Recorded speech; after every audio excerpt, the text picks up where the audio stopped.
Well, the partnership with North Bay has always been since the early 50s that the station was set up. So I don't see that changing at all.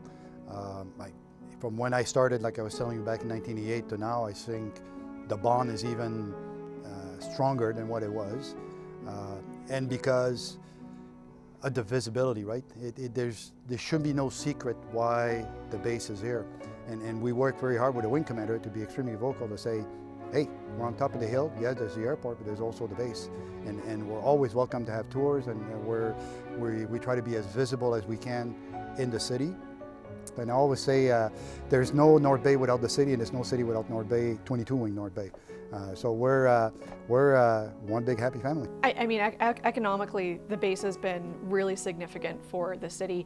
If you can imagine in the late 1940s, early 1950s, with all of the development going on up at the airport area, a lot of the buildings that you see around the base now were original to the base, so they had to set up all these buildings. That's all contractors, that's all companies putting that together.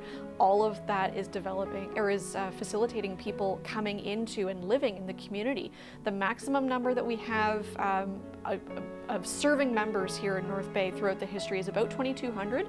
So multiply that by the number of families that would have come with it. That's a huge influx of people that came into this community as a result of the Air Force here. Partnership is more important than anything else, right? Because yeah, the RCF is turning 100 years old. You don't turn 100 years old every day.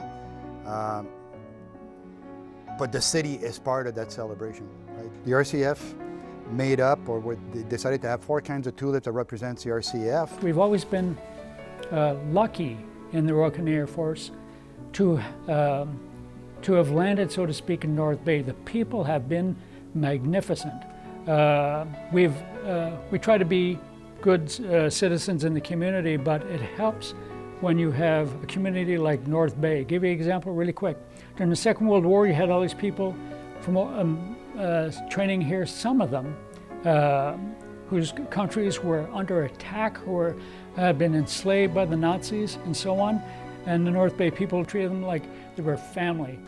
And all the people I talked to when I was looking back into this for the Wing Heritage Office, they all said the same thing, that North Bay, right on.